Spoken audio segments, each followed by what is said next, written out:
আসসালামু আলাইকুম। কৃষি এগ্রো নার্সারির পক্ষ থেকে স্বাগতম। আমার ঠিকানা হচ্ছে নাটোর জেলা বড়াইগ্রাম থানা, গ্রাম তালুক কুন্ডুপাড়া। মূলত এগুলো পটলের চারা সাজানো হচ্ছে। পটলের চারা এখন লাগানোর মূলত ফুল সিজন চলতেছে, কারণ এই চারাগুলি করা ছিল শীতকালীন সময়ে, এখন অটোমেটিকলি গরম পড়ে গেছে। আমরা মূলত লতা থেকে চারা তৈরি করেছি। আমাদের যে চারাগুলি দেখেন কি সুন্দর সতেজ চারা, এই চারাগুলি আমরা লতা থেকে চারা তৈরি করেছি। এই জাতটার নাম হচ্ছে বাড়িটু জাতের লম্বা পটলের চারা। এখন যদি আপনারা পটল চাষাবাদ করেন, দেখেন এই গাছটা অটোমেটিকলি 2 হাত হয়ে গেছে, আর অন্যগুলি দেখেন 1 হাত 1 হাতের উপরে 1.5 হাত এরকম গাছ হয়ে গেছে। এই গাছে লাগানো ঠিক 1 মাসের ভিতরেই ফুল চলে আসবে।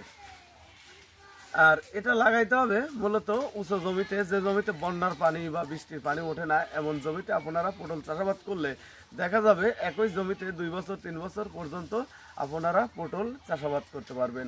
আর পটল চাষাবাদের আগে ওই জমিতে কোনো ধরনের সার বা কীটনাশক ব্যবহার করার প্রয়োজন নেই। আর এটা মূলত উঁচু জমির ফসল। আর এটা লাগাতে হয় লাইনে 2 হাত পর পর, আর এক লাইন থেকে আরেক লাইন 5.5 হাত পর পর এই চারা রোপণ করতে হয়।